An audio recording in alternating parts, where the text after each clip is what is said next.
Hi guys, welcome back to my YouTube channel. අද video එකෙන් මම ඔයාලත් එක්ක කතා කරන්නේ ස්ටුඩන්ට් කෙනෙක් ෆීස් කරන ලොකුම ලොකු අභියෝග තුනක් ලේසියෙන්ම කම්ප්ලීට් කරන්නේ කොහොමද කියලා. පළවෙනි challenge එක තමයි assignments. එහෙම නැත්නම් පැවරුම් අභ්‍යාස. දෙවෙනි දේ තමයි clear notes. තුන්වෙනි challenge එක තමයි loss of motivation. Without clear notes and free mind, we cannot complete our assignment properly. ඒ කියන්නේ ඔයාට හරියට පැවරුමක් ලියන්න අභ්‍යාසයක් කරන්න නම් ඒ පාඩමට අදාළව පැහැදිලි සටහනක් තියෙන්න ඕනේ. පැහැදිලි සටහනක් කියලා කියන්නේ ලස්සනට අකුරු ලියලා පාට පෑන් වලින් මාතෘකා ලියන එක නෙවෙයි. ඔයා පාඩම් කරන ඉගෙන ගන්න පාඩමට අදාළව හරියටම ඒ පාඩමෙන් කියන්නේ මොකක්ද? උදාහරණ මොනවද? ඒ පාඩමට ඇතුළත් වෙන කරුණු මොනවද කියන එක ඔයා ගාව හරියටම තියෙන්න ඕනේ කියන එක. ඒ වගේම තමයි පැහැදිලි සටහනක් විතරක් තිබිලා මදි ඔයාට ඔයාගේ ඇසයින්මන්ට් හරියට කම්ප්ලීට් කරගන්න. උදාහරණයක් විදිහට ගත්තහම ඔයා ඇසයින්මන්ට් එකක් කරන්න ගත්තහම නැත්නම් ප්‍රශ්නයකට උත්තර ලියනකොට රචනාවකට උත්තර ලියනකොට ඔයා කරන්නේ හෙට අඳින්නේ මොකක්ද? හෙට කොහේ හරි ඇවිදින්න යනවද? හෙට යාළුවෙක් එක්ක කතා කරනවද? කාට හරි දැන් මැසේජ් කරනවද? YouTube channel එකක වීඩියෝ එකක් බලනවද?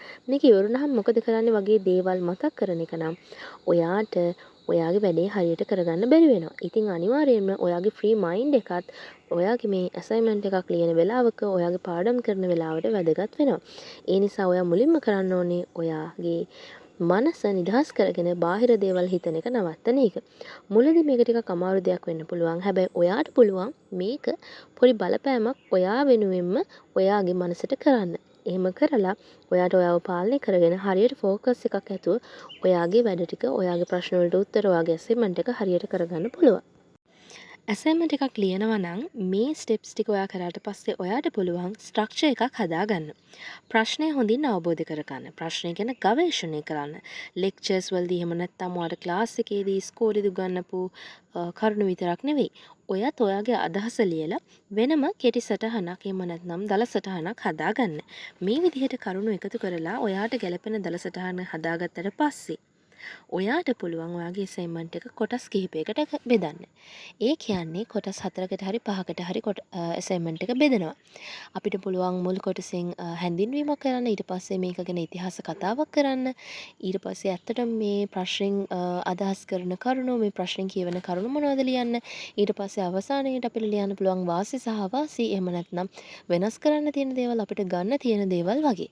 ඊට පස්සේ තමයි ඔයා හරියටම අසයින්මන්ට් එක ලියන්න ගන්න ඕනේ. එහෙම නැතුව එක පාටම අසයින්මන්ට් එකේ ප්‍රශ්න කියවපු ගමන් ලියන්න ගියොත් එහෙම ඔයාට ඒක හරියට කරගන්නත් බෑ. බොරුවට ලොකු කාලයක් ගත වෙනවා. මේ වගේ පැහැදිලි ස්ට්‍රක්චර් එකක් හදාගෙන වැඩ කරන නිසා මම මගේ අසයින්මන්ට් දවස් 2-3 ඉවර කරනවා වගේම හොඳ ලකුණුත් ගන්නවා. පැය 24 ඉවර කරලා A+ ගන්න අවස්ථාවක් තියෙනවා. ඊළඟ challenge එක තමයි clear notes. ඉතින් clear notes වලට නම් ඇත්තටම ඔයා ඒ වෙනුවෙන් පොඩි කැපකිරීමක් කරන්න වෙනවා.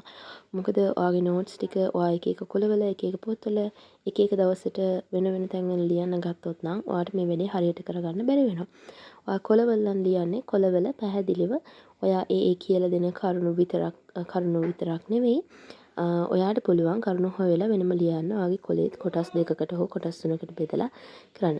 මම බලාපොරොත්තු වෙනවා ඉස්සරහට නෝට් ලියන එක ගැන, ෂෝට් නෝට් ලියන එක ගැන තව වීඩියෝ එකක් කරන්න.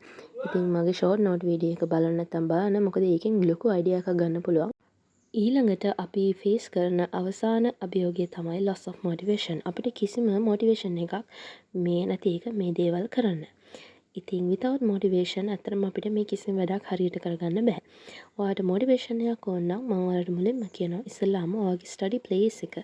ඒක පොඩි තැනක් වෙන්න පුළුවන්, ලොකු තැනක් වෙන්න පුළුවන්. ඒ කොහොම වුණත් ඔයාගේ study place එක පිළිවෙලකට තියාගන්න එක. ඔයාට අවශ්‍ය පොත් පිළිවෙලකට හදාලා තියාගන්න එක. මේ හරහා ඔයාට පුළුවන් වෙනවා ඔයාට මොටිවේෂන් එකක් ගන්න ඔයාගේ වැඩවලට. මොකද ඔයාම තමයි මොටිවේෂන් කරගන්න ඕනේ. එහෙම මොටිවේෂන් එකක් ඔයා තුළම තිබුණොත් ඔයාට පහසුවෙන්ම ඔයාට එන ඕනම අභියෝගයකට මුහුණ දෙන්න පුළුවන්.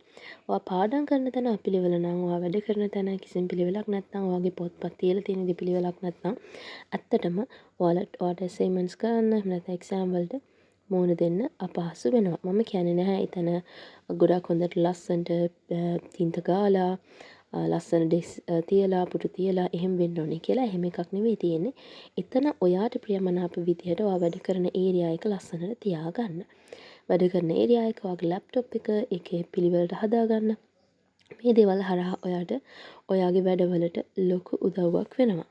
ඔයාට ඔයාව දිරගන්නන්න ඊළඟට කරන්න පුළුවන් හොඳම දේ තමයි ඔයාගේ හීන. ඔයා හැබෑ කරගන්න බලාපොරොත්තුවෙන් ඉන්න ඔයාගේ හීන මතක් කරගන්න එක. ඔයාට පුළුවන් ලස්සන විෂන් බෝඩ් එකක් හරි එහෙම නැත්නම් ඩ්‍රීම් බෝඩ් එකක් හරි හදලා ඔයාට පේන තැනක තියාගන්න. එහෙම නැත්නම් ඔයාගේ හිතට කාවද්ද ගන්න හැමතිස්සෙම මතක් කරගන්න මම ඇයි මේ පාඩම් කරන්නේ? මම ඇයි මේ විභාගවලට මුහුණ දෙන්නේ කියන එක නිතරම මතක් කරගන්න. ඉතින් මම හිතනවා අද වීඩියෝ එකත් ඔයාලට ගොඩක් ප්‍රයෝජනවත් වුණා කියලා. ආයෙත් දවසක හම්බ වෙමු. ගිහින් එන්නම්.